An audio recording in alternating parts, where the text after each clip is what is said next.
കൊയിലാണ്ടിയിലെ ജനകീയ നേതാവായിരുന്ന സത്യനാഥന് അന്തിമോപചാരം അർപ്പിച്ച നാട്. വിലാപയാത്രയായി നാട്ടിലെത്തിച്ച മൃതദേഹം രാത്രി 8-ന് വീട്ടുവളപ്പിൽ സംസ്കരിക്കും.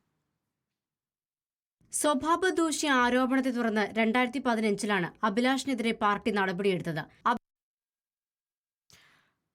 കോഴിക്കോട് കൊയിലാണ്ടിയിൽ CPIM ലോക്കൽ സെക്രട്ടറി സത്യനാഥിനെ വെട്ടിക്കൊലപ്പെടുത്തിയ കേസിൽ കുറ്റം സംബന്ധിച്ച് കസ്റ്റഡിയിലുള്ള മുൻ പാർട്ടി പ്രവർത്തകനായ പ്രതി മുൻവൈരാഗ്യമാണ് കൊലയ്ക്ക് കാരണമെന്നും ഒറ്റയ്ക്കാണ് കൃത്യം ചെയ്തതെന്നും കസ്റ്റഡിയിലുള്ള അഭിലാഷ് പോലീസിനോട് പറഞ്ഞു. അഭിലാഷിന്റെ അറസ്റ്റ് ഇന്നു തന്നെ ഉണ്ടാകുമെന്നും കൊലപാതകത്തിന് ഉപയോഗിച്ച ആയുധം ഏതാണെന്ന് സ്ഥിരീകരിച്ചിട്ടില്ലെന്നും പോലീസ് അറിയിച്ചു. സ്വഭാവദൂഷ്യ ആരോപണത്തെ തുടർന്ന് 2015-ലാണ് അഭിലാഷിനെതിരെ പാർട്ടി നടപടിയെടുത്തത്.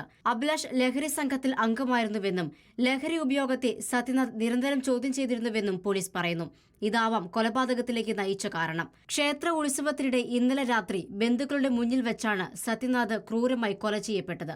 പ്രതിയായ അഭിലാഷിനെ നേരത്തെ പാർട്ടി നിന്ന് പുറത്താക്കിയതാണെന്ന് CPIM സംസ്ഥാന സെക്രട്ടറി MV ഗോവിന്ദൻ പറഞ്ഞു. പാർട്ടിയായിട്ട് യാതൊരു ബന്ധവുമില്ല. പാർട്ടി പുറത്താക്കിയതാണ്. പാർട്ടി പുറത്താക്കി പാർട്ടിയിൽ നിന്ന് പോയി പിന്നീട് ഗൾഫിലൊക്കെ പോയി തിരിച്ച് വന്ന ഒരു സ്ഥിതിയാണ് ഉണ്ടായത്. സർജിക്കൽ ഉപകരണങ്ങൾ വിതരണം ചെയ്യുന്ന കമ്പനിയിലെ ഡ്രൈവറായിരുന്നു അഭിലാഷ്. ഇവിടുന്ന് സംഘടിപ്പിച്ച സർജിക്കൽ ബ്ലേഡ് ഉപയോഗിച്ചാണ് സത്യനാഥിനെ ആക്രമിച്ചത് എന്ന് സൂചനയുണ്ടായിരുന്നു. എന്നാൽ പോസ്റ്റ്മോർട്ടം റിപ്പോർട്ടിൽ മാത്രമേ ഇക്കാര്യം സ്ഥിരീകരിക്കാൻ കഴിയൂ എന്ന് പോലീസ് പറഞ്ഞു. സത്യനാഥിന്റെ കഴുത്തിലും മുതുകിലും ആഴത്തിലുള്ള മുറിവുകളുണ്ടായിരുന്നു. പ്രത്യേക അന്വേഷണ സംഘത്തിന് രൂപീകരിച്ചതായി വടകര റൂറൽ SP അറിയിച്ചു. റിപ്പോർട്ടർ, കോഴിക്കോട്.